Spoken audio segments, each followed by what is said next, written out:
All right. Hello, everyone.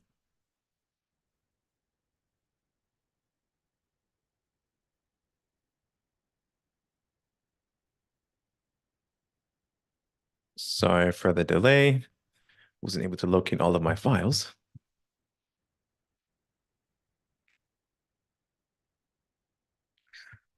Let's go ahead and open up today's session. Can anybody hear and see me all right? And it looks okay on my end, so make sure you guys can hear me as well.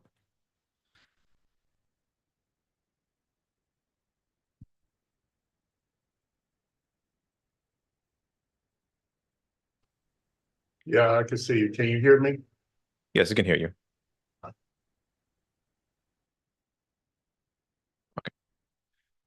So let's open up today's session, reciting a prayer for spiritual workers.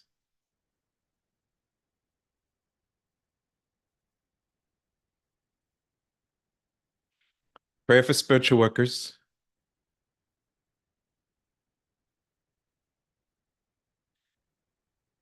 Almighty God, I bless all those who, because of their limitations, would smite me.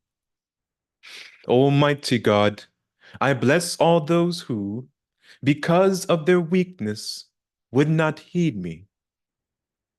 Almighty God, I bless all those who, because of their ignorance, will defile you through me. And I ask, Almighty God, O wondrous power, that your strength may be given to me now, so that I might be fortified by this, so that I might go forward bravely into the world, and despite reception, send forth my love of thee throughout all races of man. Almighty God, give me the power and strength to rise above my karmic weakness, the deficiencies in the pattern of my evolution, so that I might evolve and become stronger, I, and even stronger in thy everlasting light. O God, thy will be done.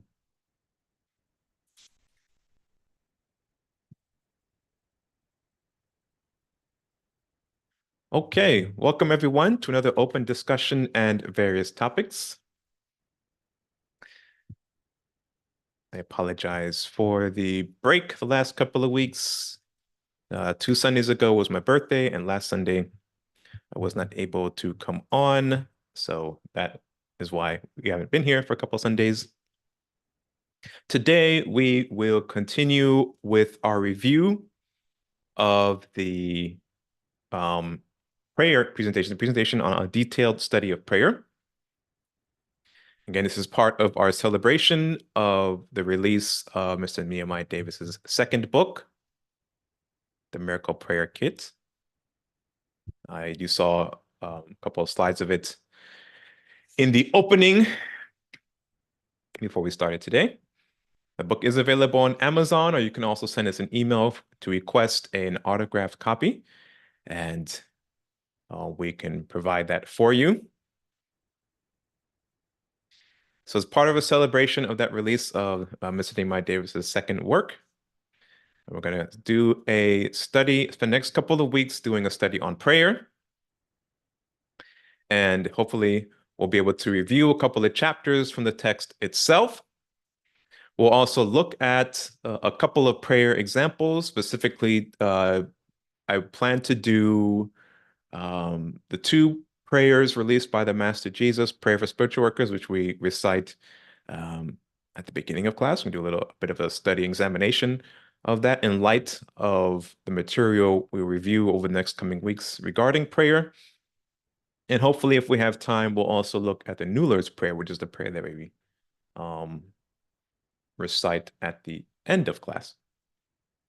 So we'll do a study of those two prayers as wonderful examples of prayer, and we'll also try and go line by line and see if we can pull out some nuggets of wisdom in not only the prayer itself, but in the structure, the wording, the word choices and usage that the Master Jesus chose in composing this prayer, the efficacy and the power behind the prayer, the intention behind the prayer, why it's called prayer for spiritual workers, why it's called the New Lord's Prayer, the dates and times at which it was given. So we'll do an examination of all of that to do like a little deep dive into prayer. Something I think would be a lot of fun as I'm preparing for it.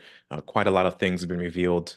Um, Nothing amazing, but just in the prayer of spiritual workers itself, as I was studying it and reciting it and trying to put some notes together for a presentation, quite a bit has been revealed so far. So I'm looking forward to it. And if there's any questions or comments or anything you'd like us to cover specifically in prayer over the next several weeks, feel free to send us an email and we'll be more than happy to address those for you. So I also have a couple of announcements before we dive in today's session, which is picking up where we left off on a detailed study in the power of prayer. I think we left off at about slide 34, where we actually start diving into the miracle kit as a preamble to the book, with a similar title. I wanted to make mention for those of you who are full members of the Aetherius Society, or are not yet full members of the Aetherius Society. Hopefully, this will motivate you to make that leap into full membership. The Society has announced for full members only another playing of the Operation Carmelite seminar.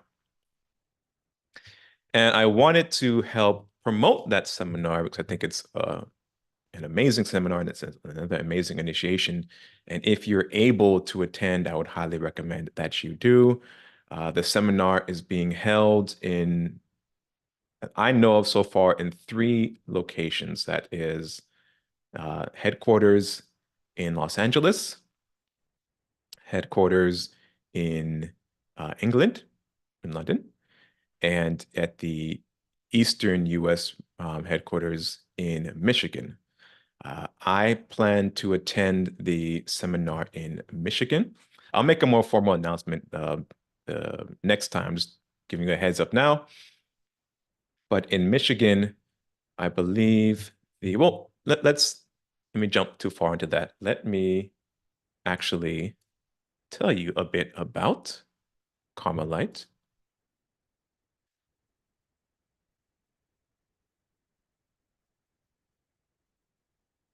Let me share this screen. I apologize, this is hard to read. This is an email that these to send out announcing the different commemorations. So we have a commemoration for each of the major missions and events that happen in the Aetherius Society. All right, thank you, Lem. And so briefly, I'm just going to read a couple of paragraphs mentioning these commemoration that we have for the end of Operation Carmelite. And I'm also going to show you where you can go to listen to an audio lecture given by His Eminence Sir George King about the men who won Operation Carmelite for you. You can find that audio lecture on the Aetherius Cloud. And I'm going to show you exactly where you can find that. And then I'm going to play a little 1-minute extract from the website in which they talk about, or they promote the autobiography of His Eminence Sir George King. I believe it's here. No, that's the cloud one. I can't see because Zoom is blocking it. Here we go. So I'm going to play this little 1-minute, 43-second extract from this book, from this website, which promotes the autobiography, or the biography, sorry, not autobiography, the biography of Dr. George King.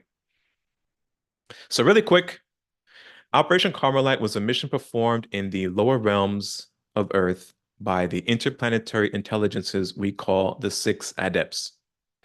Acting upon karmic authority, these beings were instructed to prevent the takeover on the lower astral realms by the evil entity known throughout the centuries as Satan. Following the primary initiation of Earth on July 8, 1964, and the eviction of the alien intelligence from the Hells on October 26, 1965, Satan began his move to take over all life on the lower astral realms, and eventually on all of the realms of Earth as well. Satan had the ability to split his or its consciousness into different parts and inhabit several different bodies at the same time. This entity also had huge forces under his control, from black magicians to powerful military might. The six depths, on the other hand, were strictly limited under karmic law by the negative karma of mankind. The scale was pitifully unbalanced against the forces of light. However, the adepts succeeded. The battle raged over a period of 16 months and took place, in 24 phases or separate sorties by the adepts into the hells. The main aspect of Operation Carmelite was completed on February 24th, 1969, when the Lord Babaji came into direct contact with the last aspect of Satan and transmuted this evil entity. So the Operation Carmelite seminar is actually a playing of the transmissions that were done during these 24 sorties or phases. And in the seminar, you'll be able to hear these transmissions and actually get an in-depth presentation of what took place during Operation Carmelite. So I highly recommend that if you are able to, and if you want to, if you're a full member in their society, if you're not yet a full member of the society, become a full member of the society, then register for the seminar. And if you're able to attend, I believe either in London, California, or Michigan, where I'll be going in June, I'd highly recommend signing up for the seminar. What I plan to do, and I discussed it with Mr. Davis, is that, let me get the exact dates. I believe in Michigan, they'll be playing it from June 1st to June 7th, over 7 days. Don't quote me on that. I'll give you the exact dates next time when I make a more well thought out announcement as opposed to just me just rambling. But I plan to head out maybe a day or two before the seminar starts and stay another day or two afterwards and kind of have a little meet and greet with all of us, those of you who would like to attend. Although the intention is not just solely strictly social, it'll be for us to spend some time in practice, in pranayama, in mantra japa, and in prayer to prepare our minds and our bodies so that we can absorb and gain the most out of the seminar before it starts. And then I plan to also in the evening, after we complete the prayers of this, complete the listening of each of whatever scheduled to be played on that date, as to give thankfulness for what we just heard. Do a little 12 blessings, a little prayer practice, prayer session afterwards. And then a couple of days after the seminar is done, we can still come together. We can engage in even more practice. We can have a little Q&A session, not on the information given in the seminar, but just in general, whenever you like to sit down and talk together, maybe share lunch, have dinner together, engage in more prayer, engage in more practices. So just to make an event out of it, wrapping around the main reason that we're there will be to attend the seminar, but also give an opportunity for us to get together and to commune with one another. So I'll make a more formal announcement next week, but I just wanted to get that out now because to give you April and May to prepare for the playing of the seminar in June. Now, there's a lecture. Let me make sure you guys can see this. Let me pause this for a second.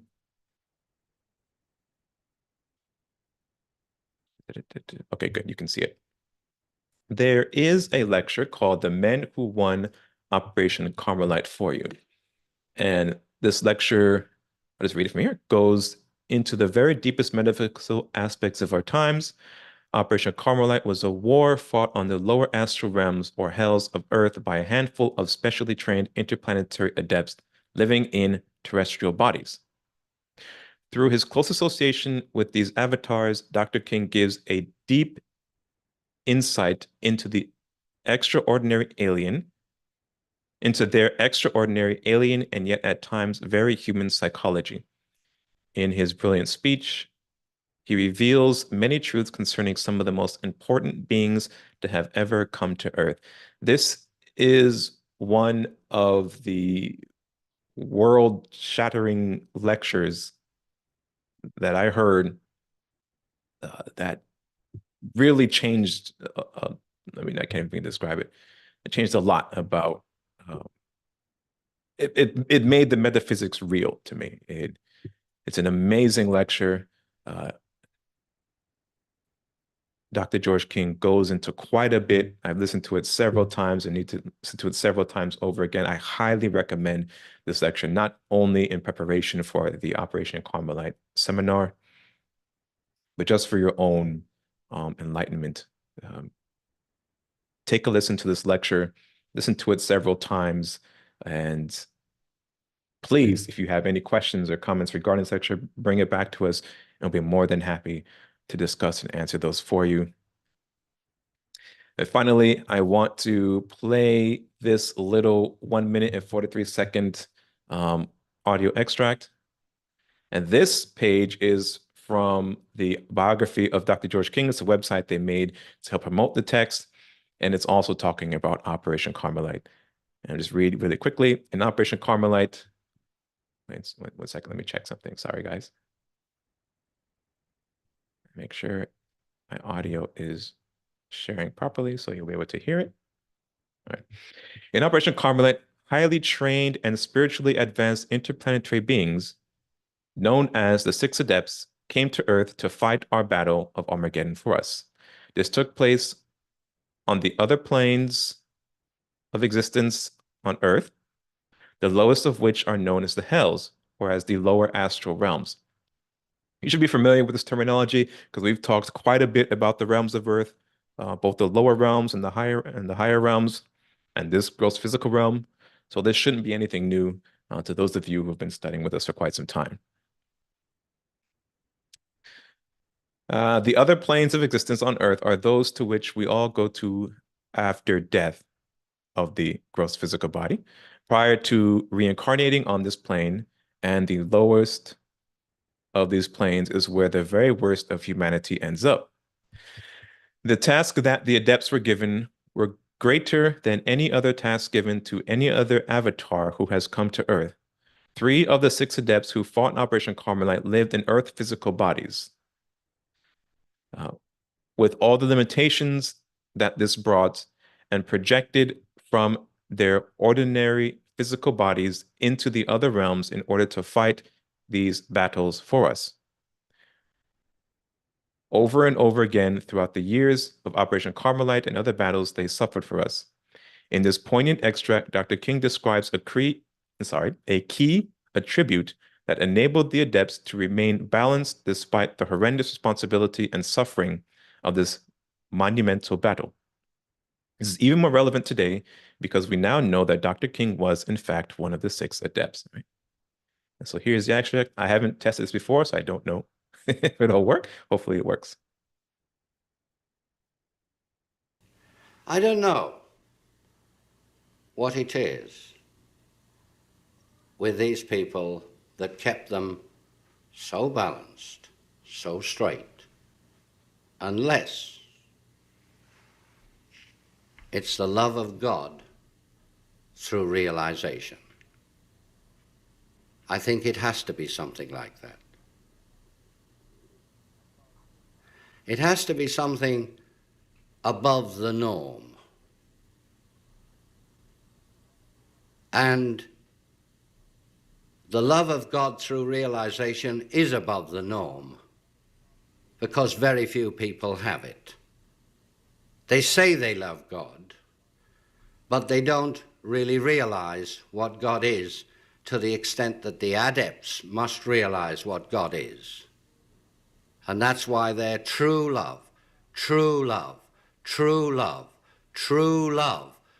Not the thing you call love, but true love must be so much greater than the capabilities of a terrestrial, because it's born out of realization, out of a knowledge of God. A knowledge of God. A knowledge of God. And it must have been this. This must have been the potion that kept them along that straight and narrow. Okay. Okay, I hope you guys were able to hear that. And again, that's an extract from this lecture, The Men Who Won Operation Carmelite for you, which is available on the cloud.aetherius.org website, where you can purchase, download it, and listen to it as many times as you wish. Or purchase and listen to it. I don't know if you can download it, but I know you can purchase and listen to it. Stream it as much as you wish. And so from going forward up until the actual seminar takes place, I'll keep giving a reminder and continue announcing and promoting the seminar. I think it'd be a great opportunity for all of you to attend and to partake in this initiation, which is the Operation Carmelite Seminar. And if possible, to have opportunity to meet both Mr. Davis and I, because we both plan to attend the seminar in Michigan in June. Okay. So before we start off with or continue with our review of the detailed study in the power of prayer, do we have any questions or any comments? Was there anything you wanted to add, Nehemiah, before we start? No, I don't. There's nothing.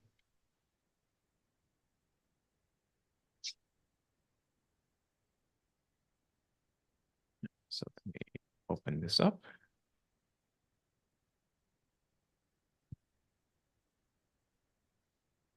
Now, we did receive an email.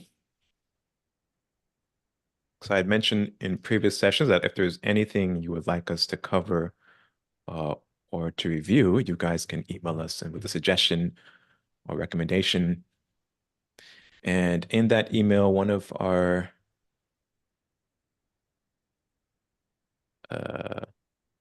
I guess fellow students.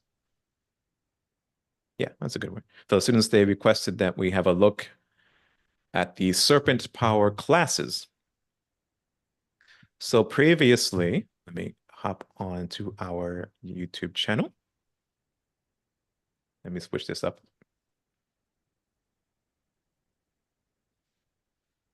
So if you go to our YouTube channel, you will see under playlists,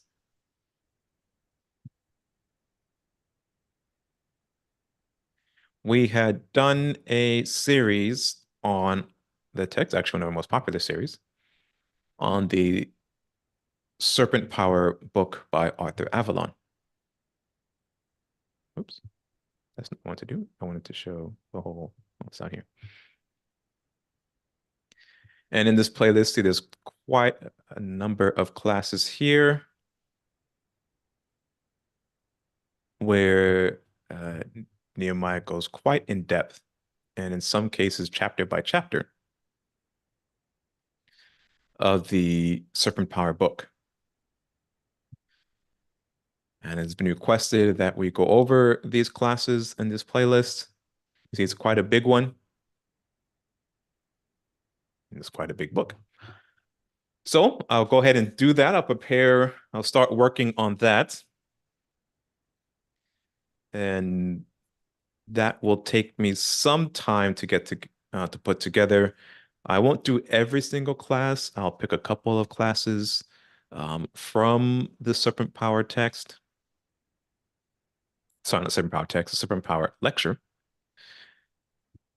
And I'll most likely pick up with this after we finish the 21 lessons playlist. So I did announce that after we finished, actually, that's what we should be doing now, but I decided to do this, do a study of prayer, again, in celebration of Mr. Davis's release of his second book, The Miracle Kit of Prayer. So I'm going through, we will be going after we finish this prayer session series. We're going to go back to reviewing the 21 lessons. I am currently working through these videos, transcribing them. And I did want to make an announcement for this one, class 4, the 21 lessons of metaphysics. So as I was going through this, I realized that this was the class where or at the time period where I was switching over from one software to another. I was using a software called Ustream at the time. This was over a decade ago. But that program had an annoying, I guess, copyright feature where every few minutes it would announce, oh, this is being produced by Ustream producer, da da da da. Every few minutes it would announce that over and over again. At the time when I was recording and live streaming this class, I didn't realize it. But now going back and listening to it, it's very annoying. It doesn't stop you from following the lecture. And in fact, if you can tune it out, you can still follow along with the information that's given in that class. But for some, I can understand how that would make it difficult for you to follow along with the information. So what I'm going to do to kind of make up for that, I will transcribe at least class 4, the entire 1 hour and 6 minutes or 1 hour and 7 minutes of class lecture time. And I'll make that available in a folder, and I'll probably link it in that class. And I may go over that. I won't, force you guys to sit through and listen to that Ustream announcement every few minutes. But I would recommend that you do. And if you can't ignore it and put it out your mind, then just go ahead and review class 4. And I'll cover a few minutes from it. But I will go ahead and transcribe the entire class and then make that available for everyone to download to kind of make up for that, because I didn't realize that was happening several years ago when they had broadcast it. The rest of the classes, I believe, are okay, but I'll make my way through most of them and transcribe them and have everything ready before we get to that class. So I think we'll start after we finish this Miracle Kit Miracle Kit review. Well, we'll start with class 1. The audio should be fine with that one. With class 2, the audio is fine with that one as well. Although we didn't have the lapel mic and everything at the time, we're using the microphone that was on the camera, but you can still hear Mr. Davis clearly, and you can also hear all the questions asked in the audience clearly. Class 4, I'll release the full transcript for that one, and then I'll move on, so on and so forth. Okay. All right. So with that, let's move into the presentation. And again, if you have any questions or comments or anything you'd like to know, or comment, or you can post that in the chat to communicate with us. And it doesn't have to be specific to what we're covering today. It could be any topic or subject matter relating to metaphysics, and we'll be happy to answer those for you. We may get through the presentation today. If not, then we'll pick it up next time. And then from this, we'll springboard into a look at a few chapters from the new book. And then from that, we'll do a study of the 2 prayers I mentioned earlier: prayer for spiritual workers, again, the prayer we recite at the opening of class, and the New Lord's Prayer, the prayer we recite at the closing of class.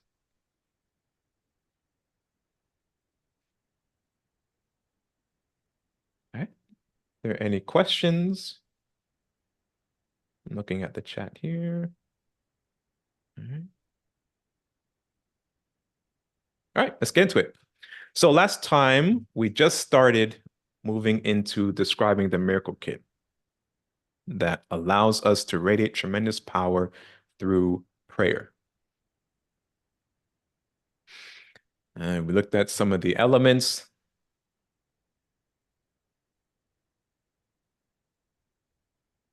Such as the Jnana Yoga component, the Bhakti Yoga component, and the visualization or imagination, the third component of the prayer technique. We looked at the fourth component, visualization, and the fifth component, pranayama, and the sixth component, mudra yoga. I believe we covered these last time, right? Let me see. Actually, no, we stopped here describing the miracle. Okay. We have dissected this technique of prayer in order to identify and show what major components are needed to make up the prayer miracle kit that reside in all men and can be used by everyone. The 8 components to this mystic prayer technique is what make up the miracle kit. The following are the components that we have discovered from examining the prayer technique.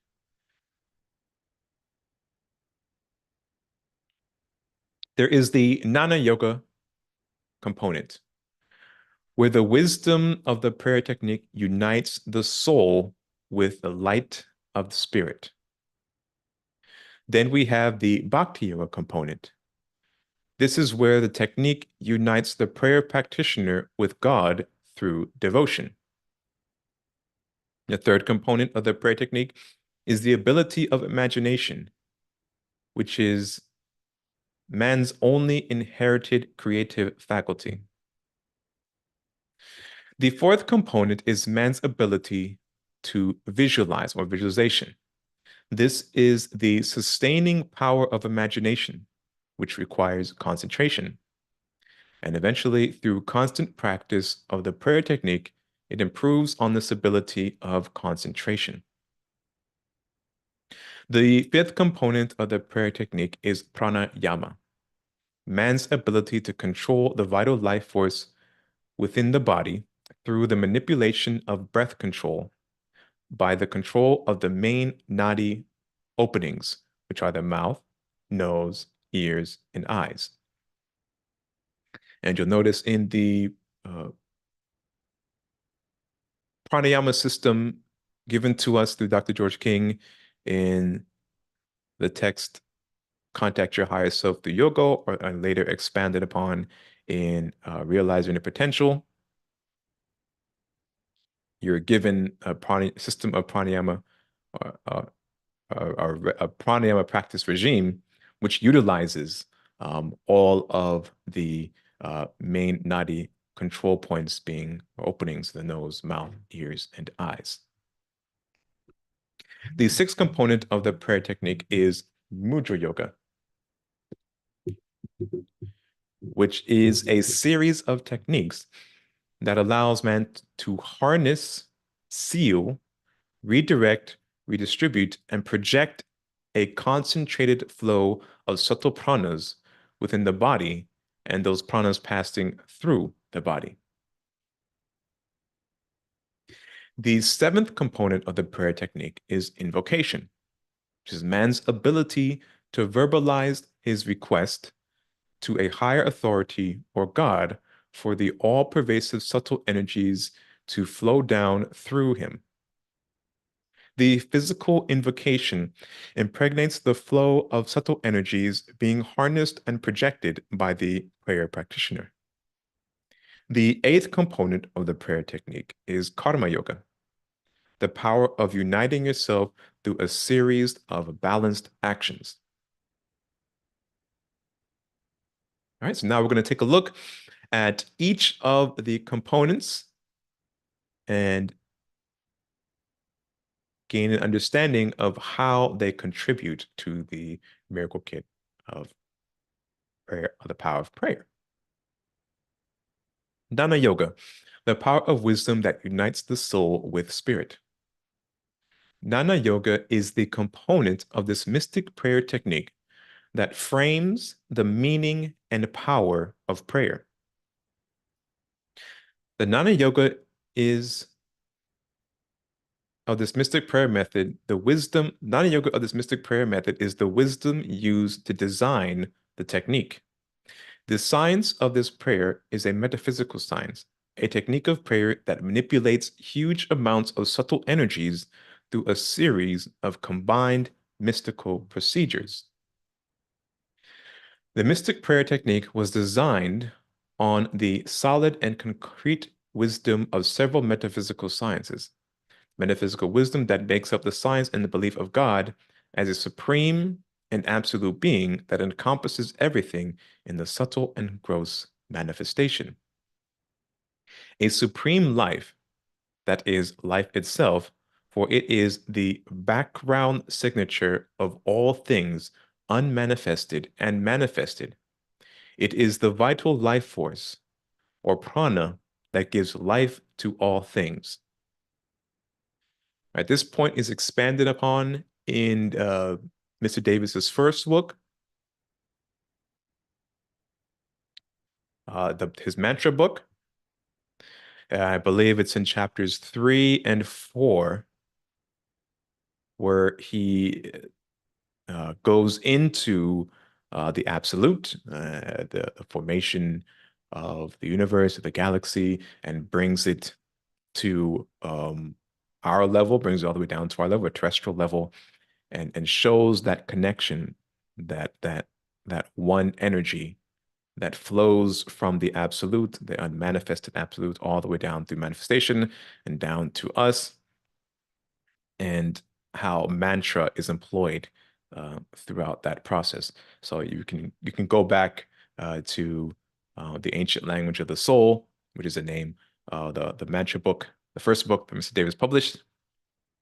We have a series on that as well, and I actually read the entire text through our study sessions, and we also have accompaniment to that, a few open discussions where we dedicate to the study of that text and asking questions of the author to help us further understand it. So I highly recommend you go back, take a look at the Ancient Language of the Soul, because that information feeds right into the Miracle Kit prayer as well. The recognition of this omnipresence in a jnana, wisdom awakening, that has you to realize that the all-pervasive power that is within our minds, body, and all around us. Jnana Yoga literally means uniting yourself with the wisdom of life. This wisdom awakens man to the endless potential of power within our reach. Within the spirit of man, that divine spark of God, which manifests its great power through the soul. Applied understanding leads you toward concrete knowledge. At this point, knowledge is digested through the experience gained from the application of concrete knowledge, which brings about various degrees of wisdom. There are many degrees of wisdom, but every level of wisdom brings greater levels of the conscious awareness that connects you to God and the unlimited power God manifests through the manifested creation. All right.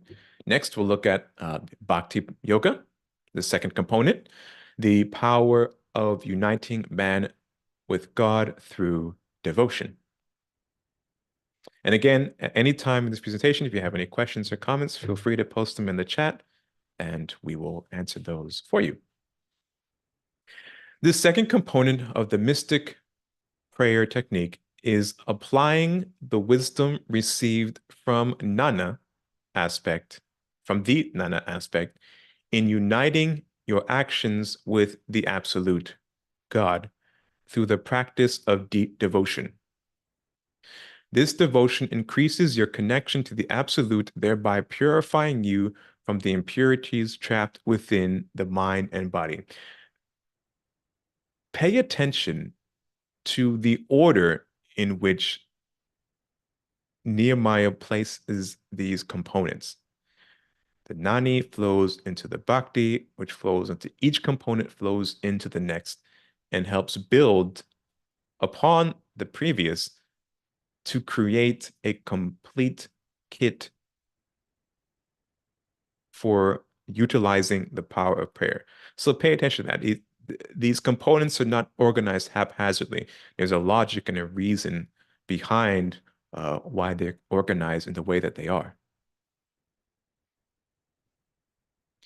Devotion to God increases the access to the unlimited pranas of God that make up this manifested creation. Under this bhakti action, the practitioner of this prayer will become aware and sensitive to the universal life force called prana. True devotion to God comes from a deep respect and understanding of God, which is born from accepting the wisdom, Nana, given to us from the adepts and masters who guide and teach us in the ancient metaphysical sciences.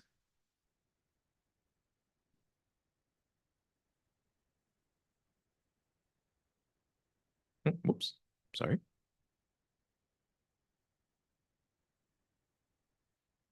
Yeah, okay.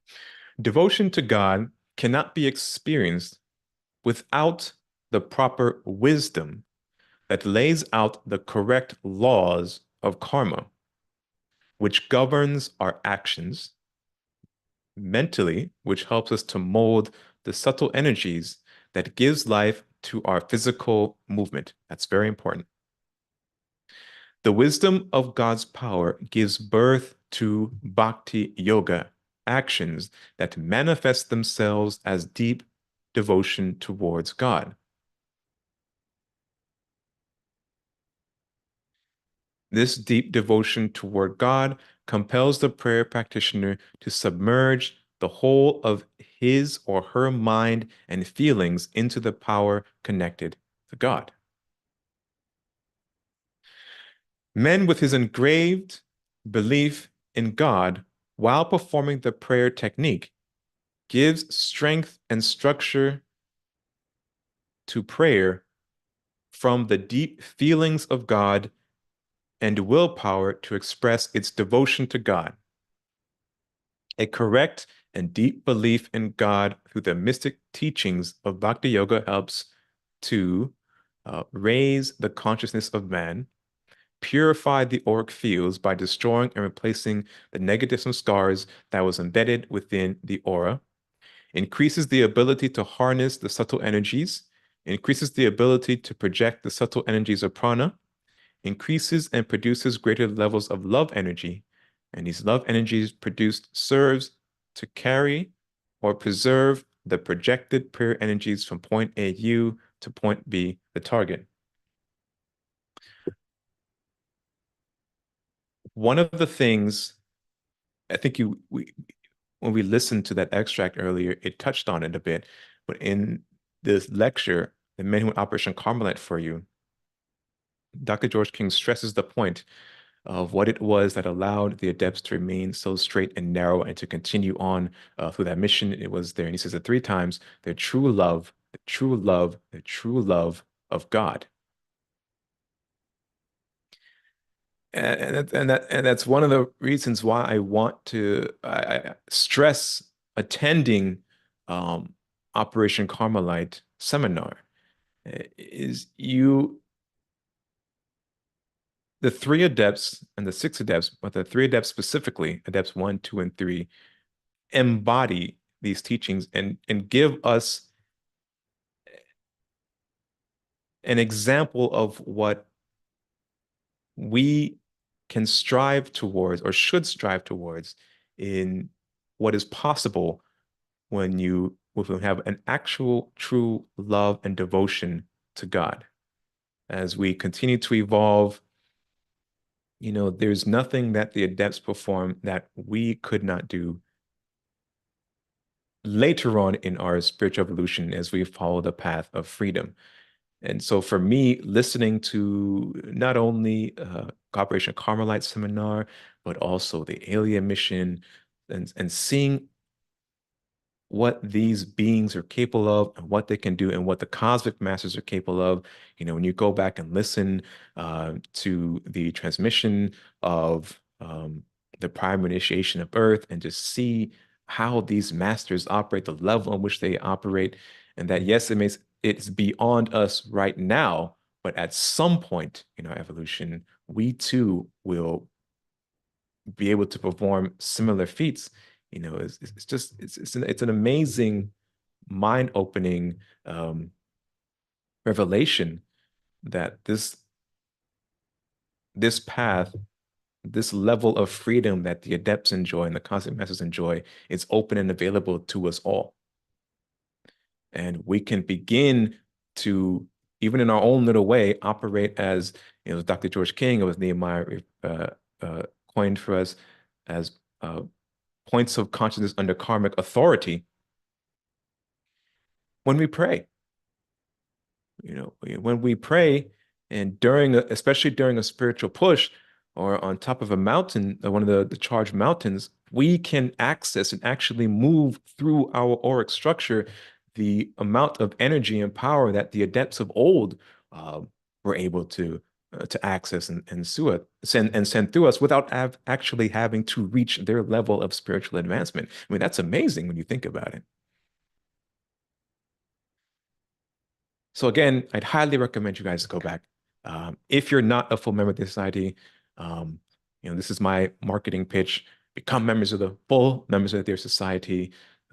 Prepare yourselves for and sign up for, and if you're able to manipulate enough karma in your own lives to allow you to attend the seminar, it's an amazing initiation, and make use of the teachings and the teachers that are made available to you right now. Send us your emails, send us your comments, your messages, whatever, and let's work together to grow and advance not just ourselves, but the world as a whole. Every single prayer helps. Every bit of energy that we move through ourselves out into the world makes a difference.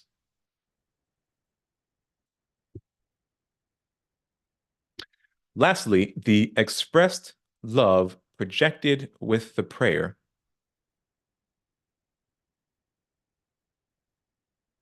Sorry, Jane, I just saw your comment reading here, Wish.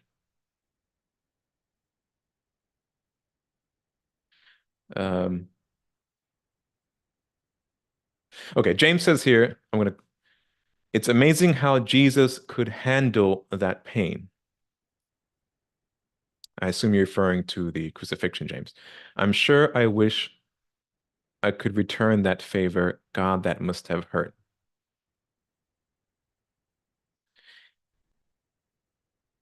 I believe it's in the transmission in which the Master Jesus gives, I think it's the prayer for spiritual workers. Where he says this as a lasting remembrance of me when reciting the prayer of spiritual workers, the New Lord's Prayer, and the 12 blessings was the practice that was given to us.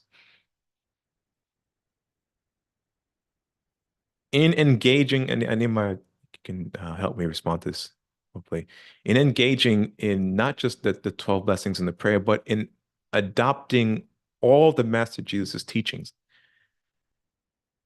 and living those teachings, putting them into living practice, that we don't pay back in this. We don't pay back. But because in order to pay that back, it would have to be done in a way that the master specifically dictates. And Dr. George King goes into that in a lecture where he answers the question, how do we pay back the adepts, or pay off the karmic debt that we owe to the adepts? And he goes off and answering and says, in whatever ways that those masters demand us that we pay back that debt. But the Master Jesus, he calls us to live the teachings that he gave us, to embody them and to practice them in our daily lives as a lasting remembrance of him. And so we honor the memory of this great master. We honor the sacrifice of this great master. We honor this great master by living the teachings. by living in the way that he lived and living in the way that he has taught us to live, and advancing ourselves to spreading love, healing, and upliftment throughout the world as a whole in the way that he has taught us to do it to the best of our ability each and every single day and each and every single life from here on outward.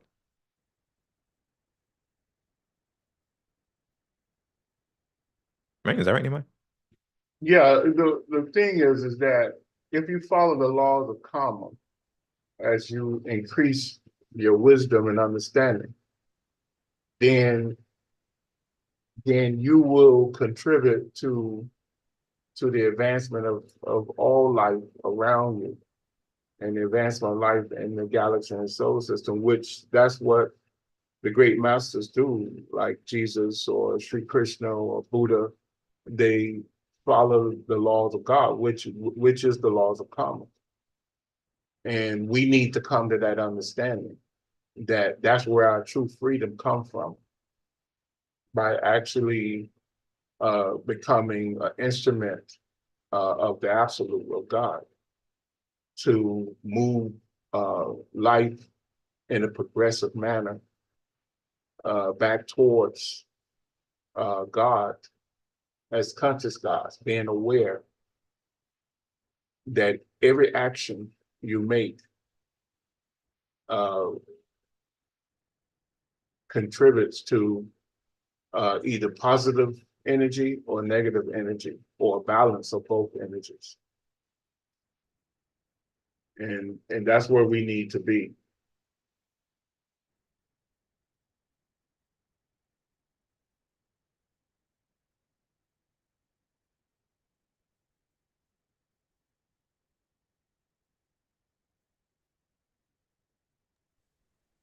All right.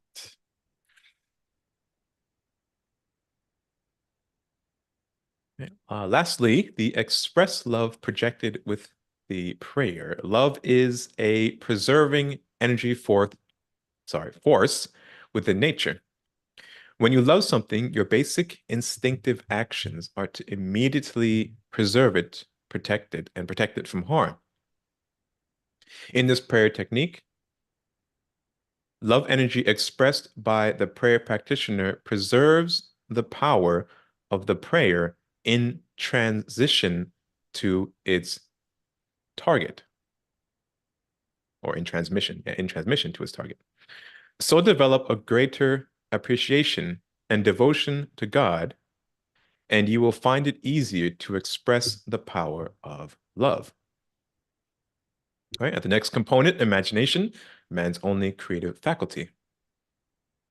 The third component of the mystic prayer technique is where the practitioner begins to utilize his or her wisdom, belief, and devotion in God through the power of imagination. The great mystic secret of every human is that imagination is their only creative faculty. Dr. George King has a lecture by that title, talking about imagination and man's creative faculty, being man's creative faculty.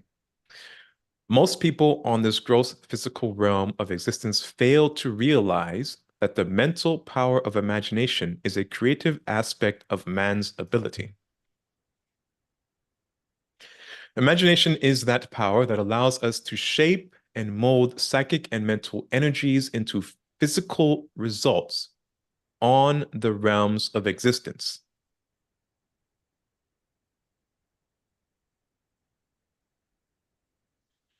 Man's power of imagination is like a magnetic force or device within man's makeup.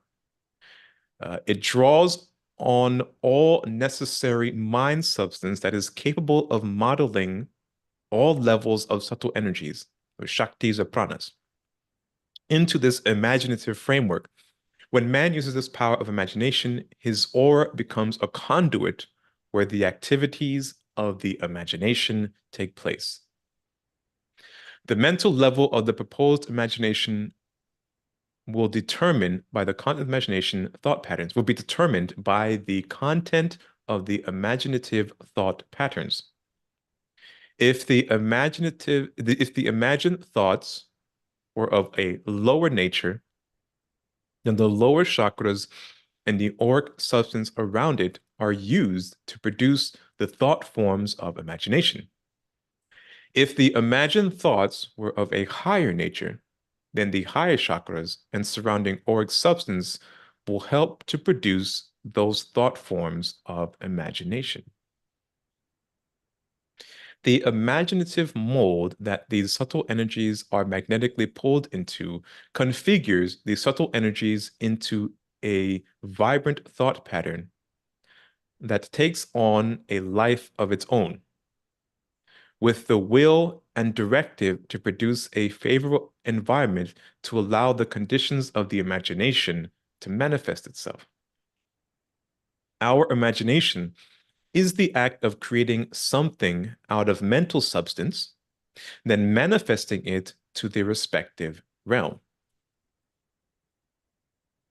When these mental configurations of imaginative energies fall under the perspective laws of the universe, it takes on the shape of the imaginative energies produced by the person willing their imagination, whereby the configuration of the imagination is visualized into the mental, astral, and physical signatures that produce the ideas, which manifest themselves into mental behaviors.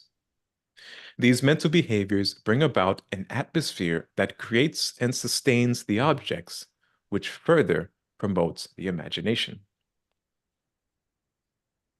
Okay.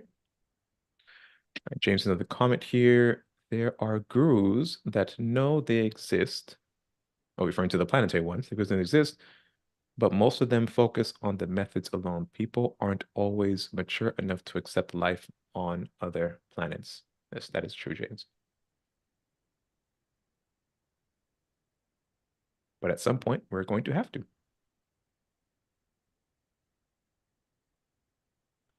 Visualization, number 4, the fourth component, visualization, sustaining power of imagination. Visualization is the sustaining power of imagination. Once the practitioner brings the images of imagination into being, visualization is that component of imagination that powers the creative image.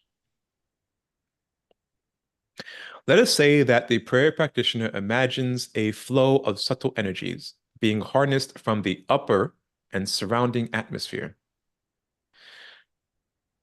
Then he imagines the energies pulled down into his auric structure and impregnated by the will of the practitioner of the prayer, of the spoken words, thoughts, imagination and visualization generated from the prayer. The power of visualization is that power that sustains the imaginative image and utilizes the image as a tool or machine or mechanism that pushes the energies through the auric structure as directed prayer energies. The power of visualization is sustained by a prolonged mental concentration that holds the imaginative images in place with its power. As stated earlier, imagination is man's only creative faculty. Imagination as will and desire ignites the energies within the auric structure, which creates an explosive effect in the mental fields of the auric bodies. It creates the necessary seeds needed to bring about the will of the soul through imagination. Concentration is the life-sustaining force that feeds imagination and visualization. The prayer practitioner uses imagination to create a mental conduit or funnel to pull down the subtle cosmic energies, pranas, into its auric structure to be impregnated with the will and desire of the prayer practitioner. Through the organized thoughts focused on the prayer with a balanced, formulated prayer, it will naturally take advantage of karmic laws of the 4 kinds of vak, or sound vibration. Right? And here we're going to look at those 4 kinds of vak. First being para sound. I think pada sound, that's the soundless sound, as Nehemiah describes it in some of the lectures where he talks about Vak. Right? Vak is a soundless sound, right? I'm sorry, pada sound is a soundless sound, right? Yeah, it's from the root. Yeah, okay. In the base of the sound.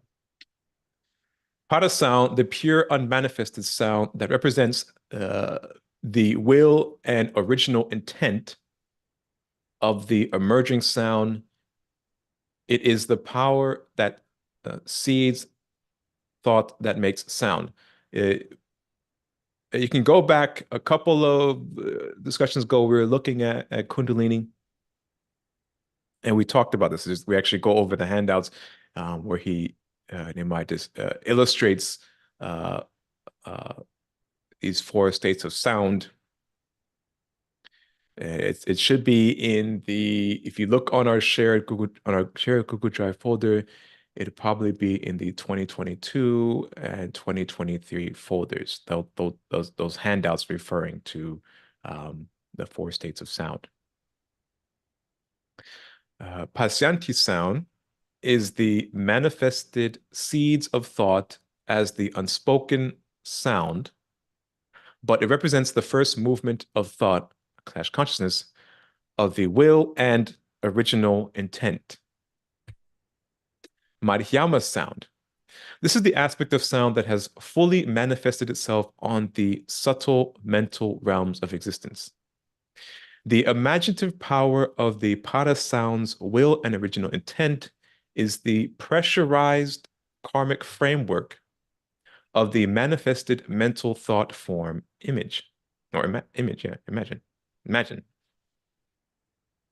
Vicari sound. This aspect of sound vibration is the gross audible sound capable of manifesting and projecting stored up, impregnated, and configured subtle pranas, mental pranas, and gross pranas. Such is the power of sound as told to us from the ancient teachings of Mantra Sastra. To state this in simple terms, the mighty sun powers the solar system with the holy sound of AUM. Sound vibration is the conduit for all power. The consciousness is sound vibrations. The chakras are a series of sound vibrations brought together to create a vortex center of subtle and gross energies. Kundalini is a vehicle of consciousness for the soul, and it powers the nadi system by sound. Excuse me. All thoughts are some form of sound vibration. Controlled imagination becomes a pure string of power extending from and through the 4 aspects of sound that becomes a creating force. Again, in chapters 3, 4, 5, and 6, in the ancient language of the soul, Nehemiah goes into great detail of what he just summarized here in about 7 bullet points. He expands on it much further with diagrams and illustrations in that book. So again, I recommend you picking it up and giving it a study. Imagination is will, intent, organized thoughts, and visualized thought patterns. It is the creative power that ionizes the auric structure and environment in order to manifest itself. The thing that sustains this flow of pranas through this process is the visualization aspect of imagination. The visualization aspect is sustained through directing thoughts down one continuous channel for creating purpose and direction.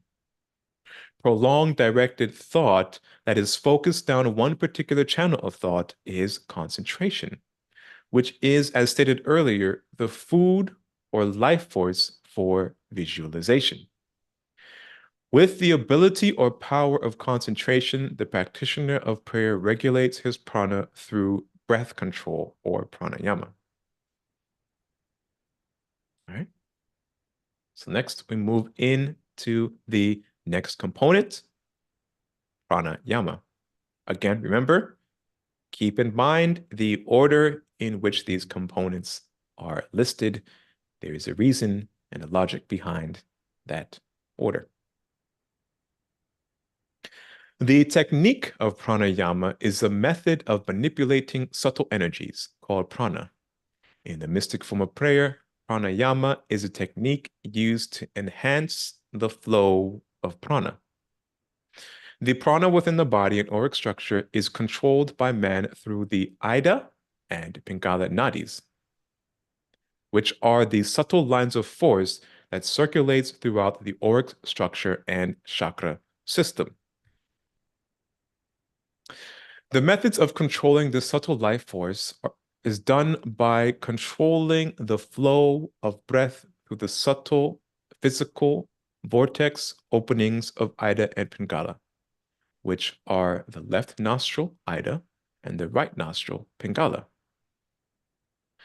The oxygen we breathe feeds three major systems within the physical body, which are the respiratory system, circulatory system, and the nervous system.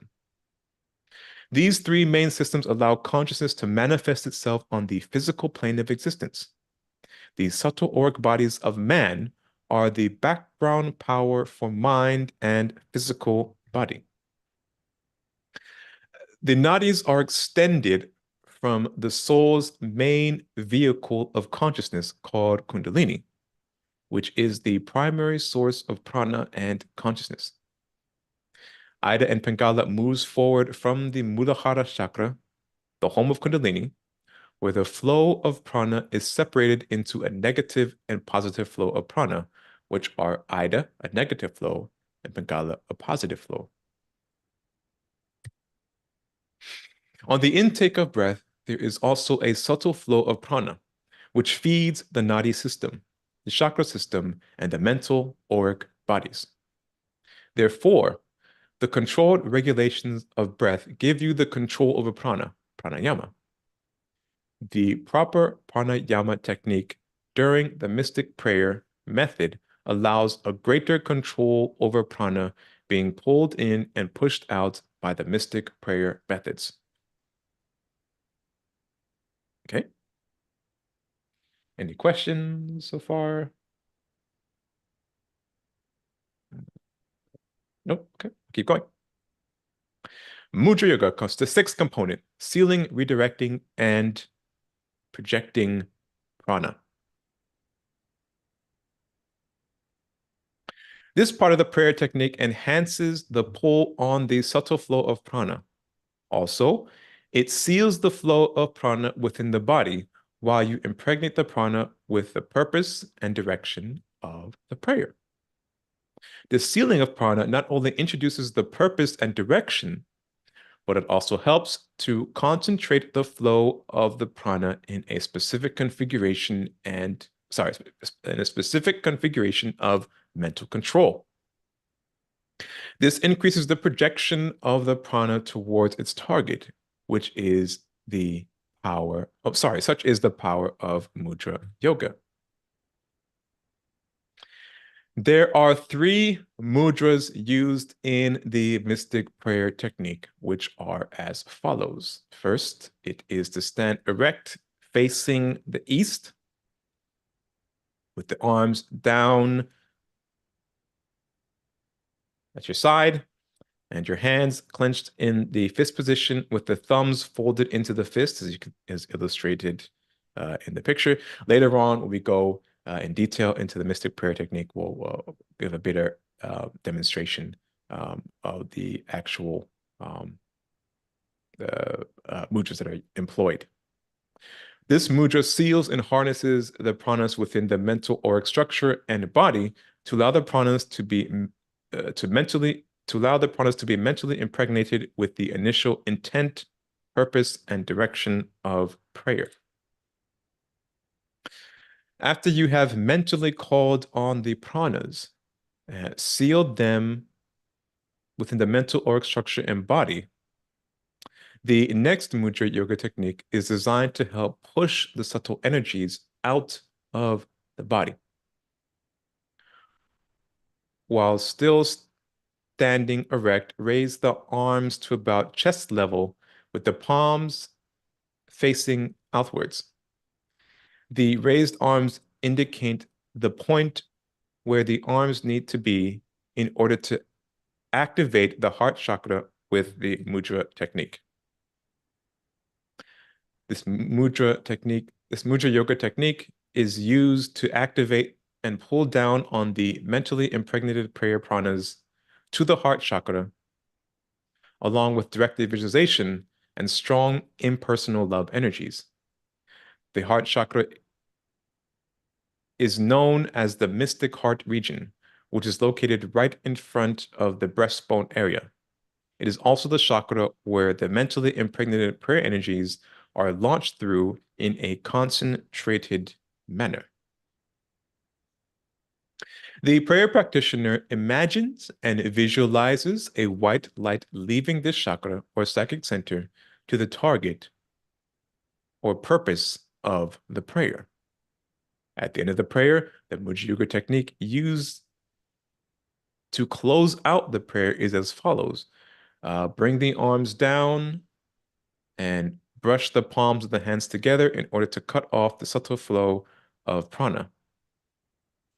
Mudra Yoga is a sacred science and should not be handled in a disrespectful manner or abused, as it ranks at the level of the holy mantras in regards to its importance. In fact, Mudra Yoga is an aspect of Mantra Sastra. It is stated in the Tantra and Mantra Sastra ancient techniques that the yogi who achieves spiritual development with the practice of mantra japa, the Mudra Yoga science is revealed to him through visions, darsana, during his mantra japa practice.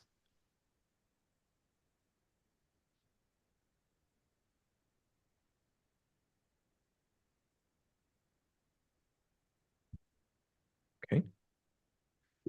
And number 7, invocation.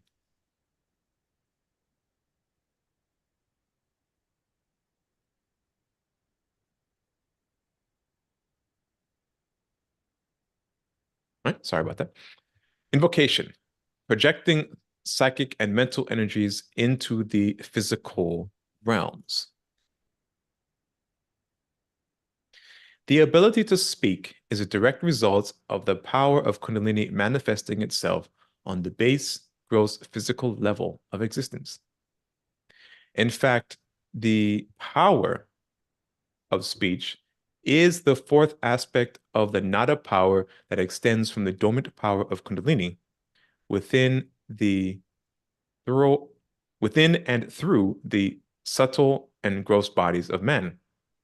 All spoken sound is an aspect of Nada Shakti or Mantra Shakti. The Tantric techniques tell us that once the Shakti power has moved into an involution state of a 3.5 energy configuration, it becomes what we call the power of Kundalini. It then releases a Nada power that initiates basic consciousness. This Kundalini power is the instrument of consciousness for the soul of man. Without the power of Kundalini, there's absolutely no life within the body. It is the power and instrument of consciousness that the soul of man uses to manifest itself on several planes of existence in order to gain experience through its many reincarnations, life after life. Let me zoom out a bit.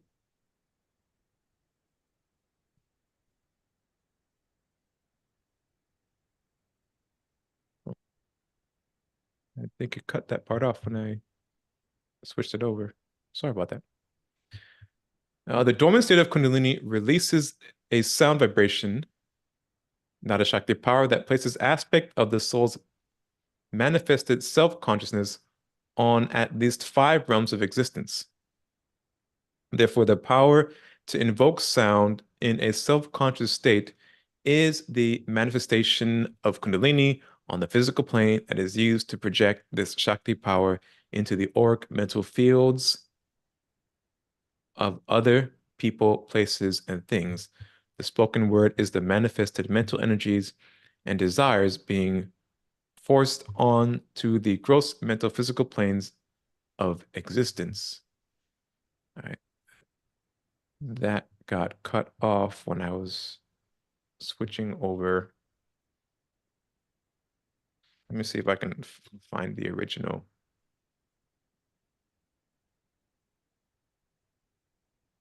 One moment, please.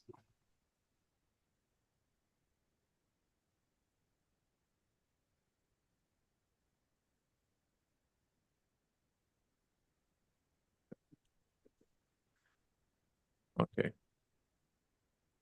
And what it says is the spoken word is manifested mental energies and desires being forced on to the gross mental physical plane of existence to move forward in order to shape and mold the subtle cosmic energies that assist in sustaining the physical plane.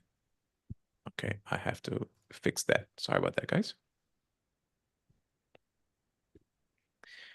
The spoken word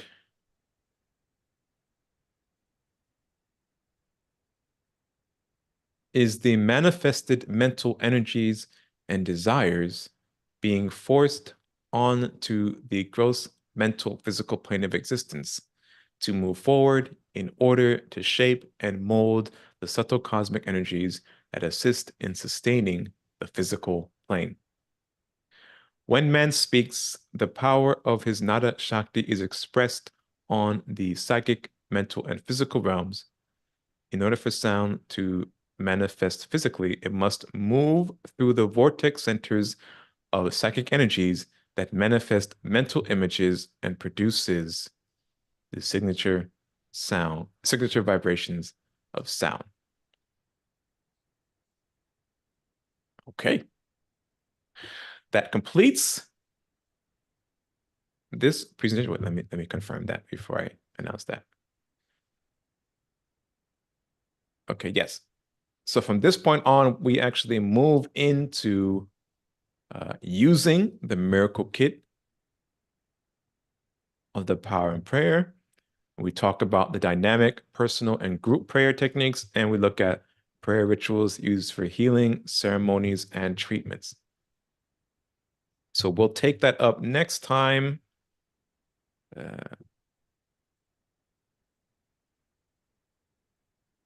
You have 78 pages. There wasn't an 8 component? Yeah, it stops there. And so the rest, I think the rest of it was in other writings. Or there might be a part 2. I have part 1. So I think this was a 2-part details in the power. Go to the book and see what the book has. Because I think it was 8 components. That's from 8 years ago, right? Or 10 years ago? Yes, yeah, that's from a while ago. Why is this thing still going? Come on. All right. To the book.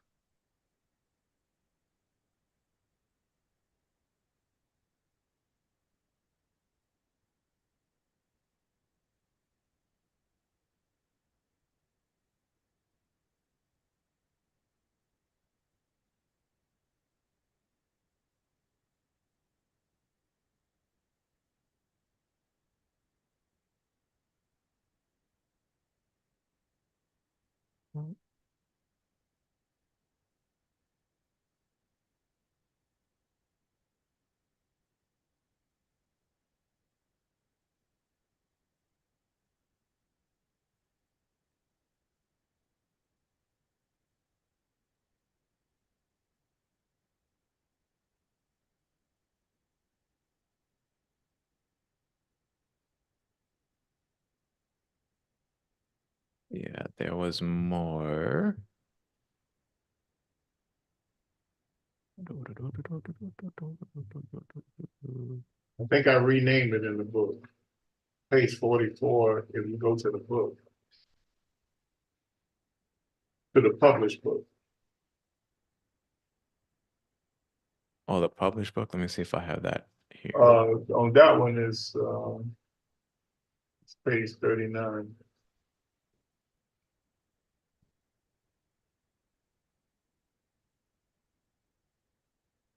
Page 39.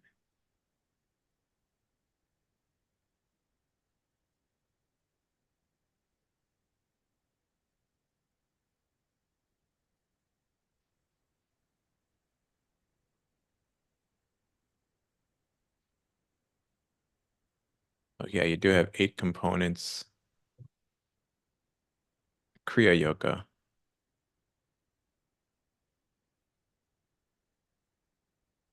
Nani, Karma, Bhakti, Raja, Pranayama, Mantra, Mudra, and then Kriya.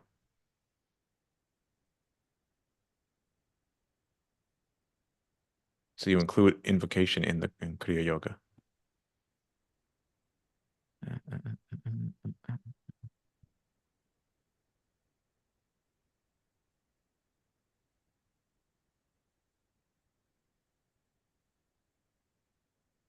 Oh, look, Bud, you're getting a preview of the book now. Cool.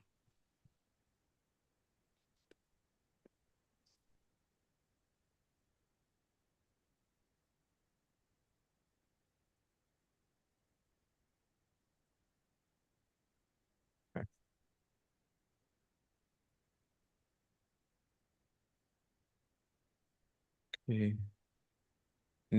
So next time, we will pick up with. So this is supposed to be our first pamphlet we're going to release in the our newsletter series entitled "The Mystic Learning Whole." And in this inaugural newsletter, which I'm going to hopefully finish up in time for next time, and then we'll publish at a later date, we talk about the mystic prayer technique. So we'll go through this pamphlet, which talks about the mystic prayer technique, and I think there's a part, either if not a part 2, then another presentation which goes explicitly into the prayer technique. And we'll go over that. We'll then take a couple of chapters and review some excerpts from the prayer book, The Miracle Kit of Prayer, the second published work, Mr. Nehemiah Davis. And then we'll finish up this study on prayer and celebration of the release of the Miracle Kit of Prayer book by looking at a couple of prayers, specifically Prayer for Spiritual Workers by the Master Jesus and the New Lord's Prayer by the Master Jesus as well. And we'll study those prayers in the light of the teachings we just got, or the teachings released in the Miracle Kit of Prayer book. And we'll see what we can learn and gain from a study of those 2 prayers given by a cosmic master, and how it can help us understand the material in the Miracle Kit textbook, as well as enhance our own personal prayer practice.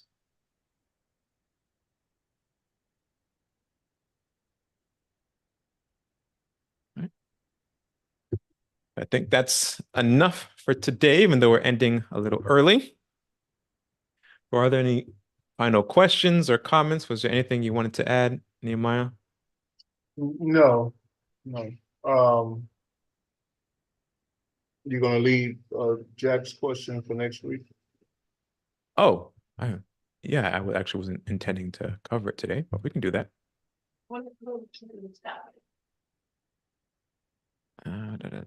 Oh, hey, Bernard. I just saw you join us. Welcome. Was there anything you wanted to add, Bernard?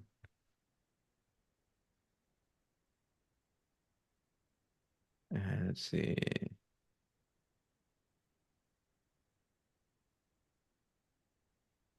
Oh boy. This is quite the email he sent. Okay. I gotta read over it. But you want to discuss some of the questions now and then It's up so to that you. It's up to you. I mean, it's at the bottom is 3 simple questions, and we can go into it next week, but I can answer it quick and fast. okay. So we have a couple. Yeah. Enjoy.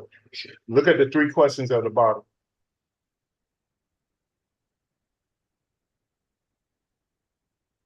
Okay.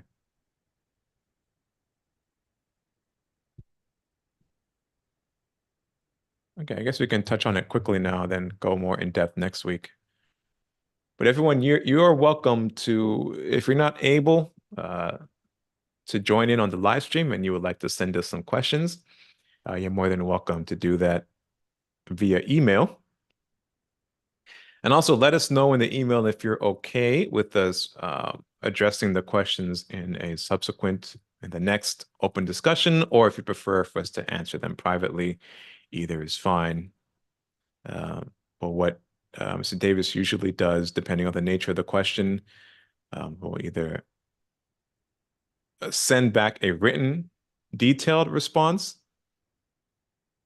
and address it in an open discussion if you granted permission to do that, or just send a written response back to you, whichever is fine. But usually all questions are answered with a well thought out in-depth response. That'll also lead you on to additional resources to help you further clarify any confusion, because there's quite a lot out there. So the questions are, it says 3, referring to the mission and work of the Master Jesus when he came here. I won't say initially because I'm not aware of any prior missions of Master Jesus before the one he took upon 2,000 years ago, but we'll still stay with that mission. And the questions go, at what point did Jesus perform a karmic manipulation? Maybe I should read the whole email. No, I'll look at the questions now, then we'll come back to it next time. Yeah, so Jesus' to our understanding in the mystic teachings, his whole life was the mission and was a karmic manipulation. And you have to know the teachings, because the teachings are very detailed and in depth when you really study them. And I'm talking about teachings, the mystic teachings from multiple sources. And they all agree, once you elevate your mind to the level to accept, teachings from multiple sources. And that is that when mankind came here to this planet, the mankind we know of today, came here 18,600,000 years ago, they contaminated the earth atmosphere, the magnetic, the mental, the energy levels, and the earth was cut off from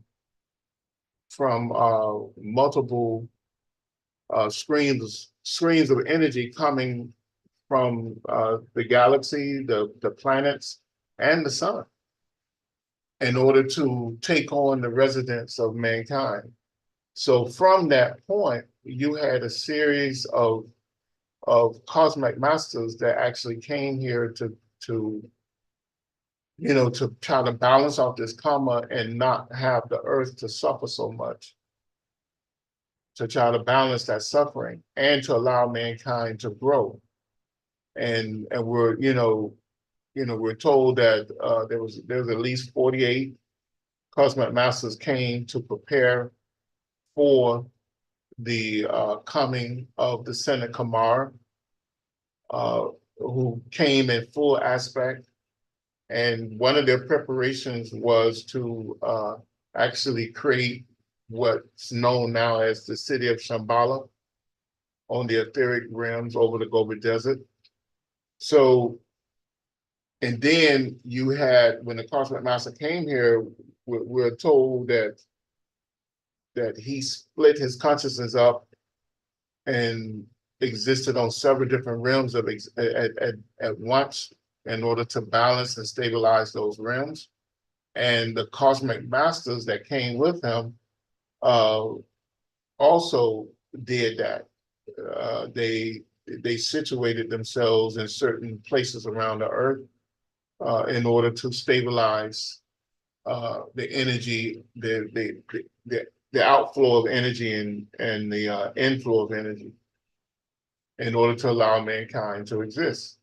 So saying all of that, when Jesus came here, it took a lot of comic manipulation. Where it's also told the birth of Jesus, you had, you know, the star of the so-called Star of Bethlehem was actually a huge spaceship from the highest evolved beings in the solar system as far as planets, not including the sun, was Saturn. And they manipulated the birth of Jesus to come here. And when you go back in history, almost every great master that came, there was some type of stars or multiple stars, so-called stars, which were actually these great beings manipulating the birth and making sure that everything went all right to allow that individual to incarnate here on Earth. So their incarnation was a great manipulation. The mystics say that there was at least 300 years of preparation through a particular family to make sure that Jesus' birth, that the right person was incarnated into that line, into that family line in order to allow his birth. The same thing with Krishna, the same thing with Buddha, the same thing with Laose, Sankachara, all these great masters. There was multiple years of preparation. So the whole life was a comic manipulation, all the way to his crucifixion. It was all planned and predetermined in order to bring about a particular result. So I hope that answer the question.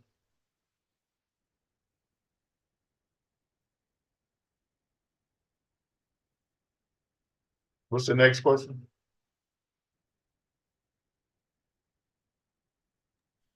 Okay, the next question. Oh, and Jack, to follow up with that, I would recommend listening to the Cosmic Plan lecture and with Dr. George King.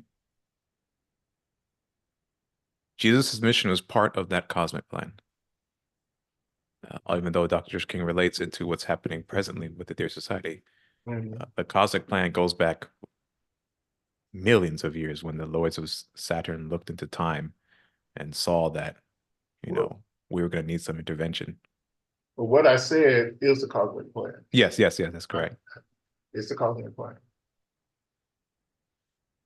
A second question, what were the mechanics, I guess, or mechanisms of the manipulation or of the trap? I guess the trap he's referring to, the trap that the Master Jesus laid for the dark forces in his mission, his manipulation. To my understanding, there was many, but Yeah. it all, not at all, but one of the most significant things were that Jesus allowed them to capture him and kill him. So I mean, he manipulated the situation all the way to the end. And instead of him going into concentration, contemplation, and meditation, and entering into samadhi and cosmic consciousness, and then exit from the body and go into ascension, he allowed them to kill him.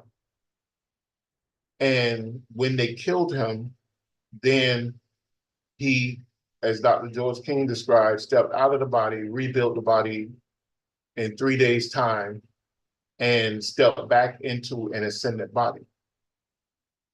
And circled the earth, continuing the second phase of his teachings, of his mission. So that was the one of the greatest manipulations and trap that he laid down for them. I disagree with those people who say, oh, they were the tunnel and all that. I disagree because even if you go back to the text of the Bible, Dr. King, not Dr. King, but the Master Jesus predicted what he would do. If you go back to certain verses of the Bible, he predicted that he would do that. When he spoke about the temple of David, he was speaking about his body.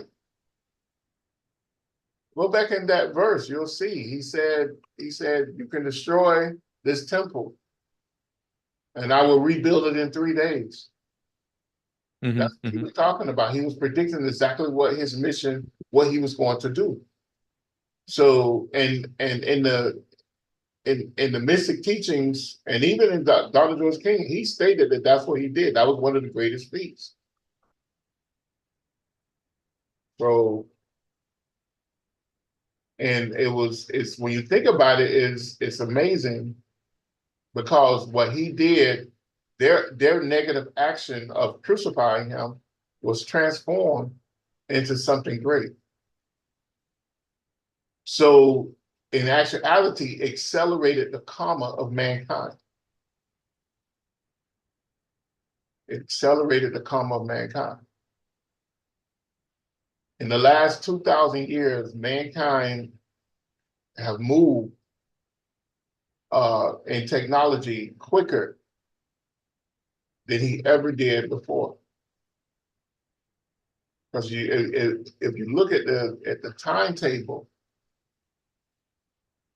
to get back or close to where we were from 800,000 years ago in the times of Atlantis, and nearly 8 to 9 million years in the time of Lemurius, it's amazing that we did it within 5 to because the start of this civilization was the death of Sri Krishna, which was 5,000 some years ago. And then Jesus came after 3,100 years after Sri Krishna. Jesus came and he helped to accelerate the karma of mankind, and that's how we made so many advancements in the last 2,000 years, because our karma has been accelerated. And scientists tell you that when they look back in history. And that's why you have a lot of scientists crossing over saying that there had to be some ancient aliens involved. That's why I had a lot of them crossing over saying that, because things not making sense. And since then, and since, we know of at least 22 or 24 cosmic masters that came to Earth to do certain manipulations.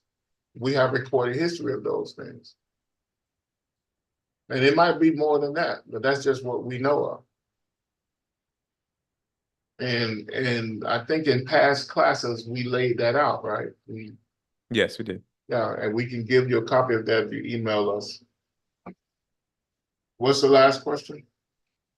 Okay. Final question. This is then at what point Did he ascend? I just said that. Yeah, he just answered that. Yeah, so we know that he ascended on his resurrection. His resurrection was his ascension.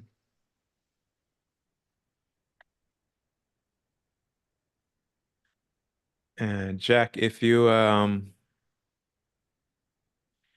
it may be, I don't know, I'm not 100% sure. I'll go back and listen. It may be this current in the members audio series.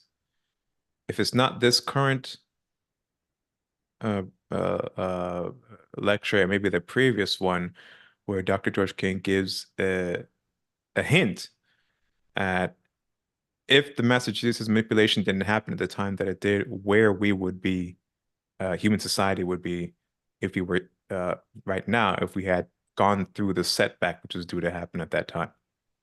So I'm not sure if it's in this lecture or in the previous one.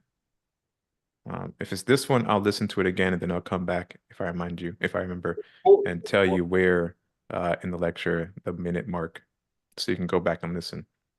Buy the lecture tapes of the 12 blessings. I think he goes into it there multiple times talking about it. Okay. And almost any tape he did on The Master Jesus.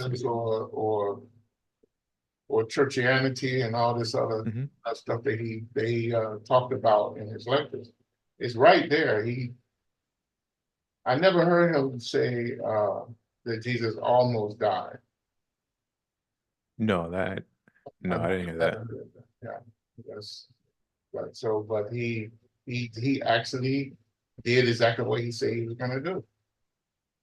He allowed them to kill him, and he, in 3 days' time, rebuilt the body. So, and stepped back into it as an ascended master.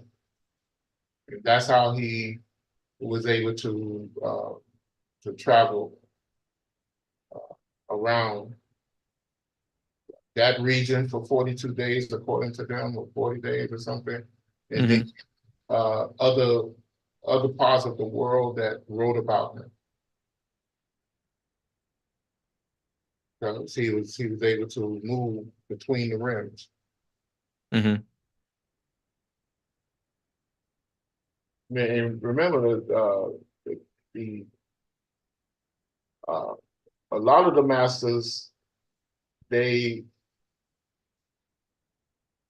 had to battle the forces of so-called dark or the lower hells. They had to battle them while they was in a physical body. Right. And they had to, they had to do a double mission, while they were living. Of course, Jesus did the same thing, but he also he used them to manipulate a karma so that he can not only battle them in the physical gross body, but also battle them in the ascended body.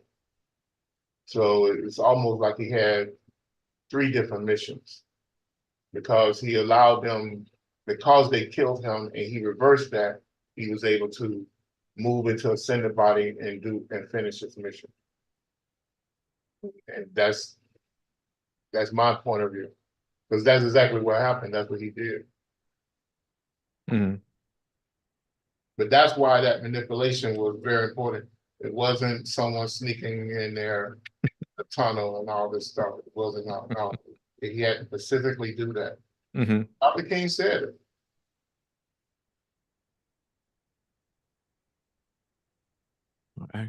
Actually, the lecture I'm thinking about, it may have been the one they played for the birth of the Master Jesus, the commemoration service. I'll go back and I'll find it, Jack, and I'll let you exactly know what I'm referring to. But I do remember Dr. George King mentioning that where we would be had that manipulation that the Master Jesus did back then had not occurred. Are there any final questions or comments before we close out today's session?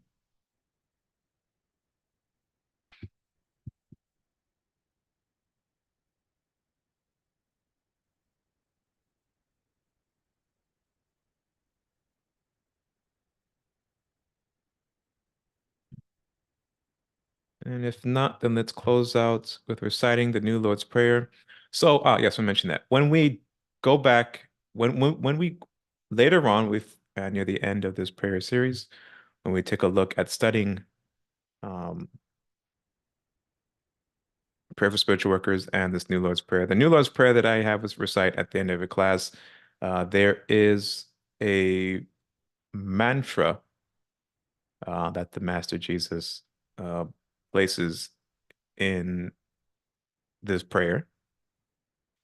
And I've removed that mantra from this version of the prayer that we recite publicly. But when we go back and study the prayer, it'll be the original version given by the Master Jesus with the mantra.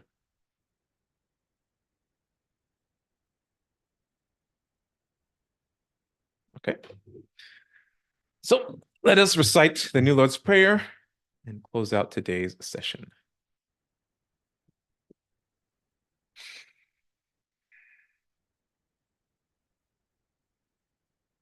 The New Lord's Prayer.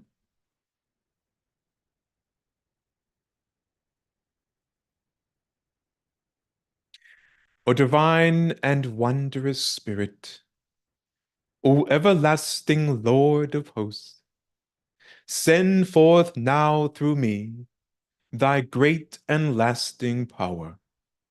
Allow me, Almighty God, the lasting privilege of radiating to all the world thy great love, so that those who suffer may be given the power and energy to rise above their weaknesses.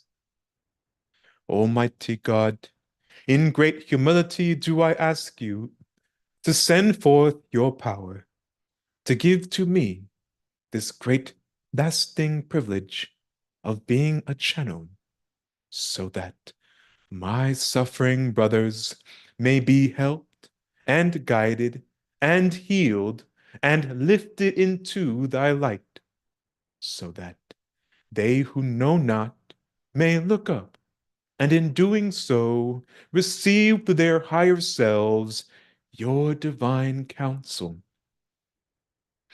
Almighty God, this day have you granted me a divine privilege. I ask you now to give to me the strength so that never again will I turn from my inner vision of you. Oh, great peace, great peace, great peace. In praise of your greatness, O God, doth my soul sing. Grant it energy to sing on forever and forever.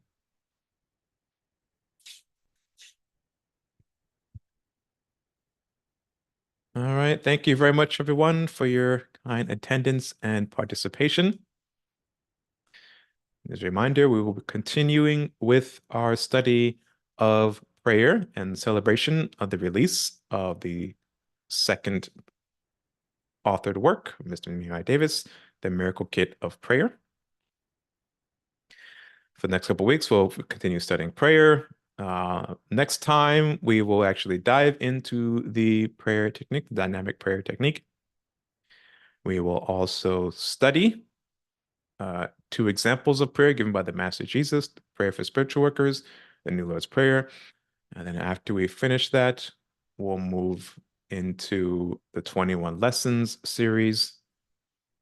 And for the full members of the Dear Society, if you have not done so already, and if you're able to, do sign up for the Karma Light Seminar, which will be happening in and around June. Whichever location is closest to you, I believe it's California, headquarters there, Michigan, the Eastern headquarters there, or in London, international headquarters there. Maybe other locations, contact the Society for further details. And again, if you have any questions or comments or recommendations you have, feel free to send us an email and we'll answer those questions either in a subsequent open discussion or privately via email or both. Let us know what you prefer. All right. Is there anything else, Nehemiah? That should be it. If not, thank you very much, Oh. everyone, and we will see you next time. Take care.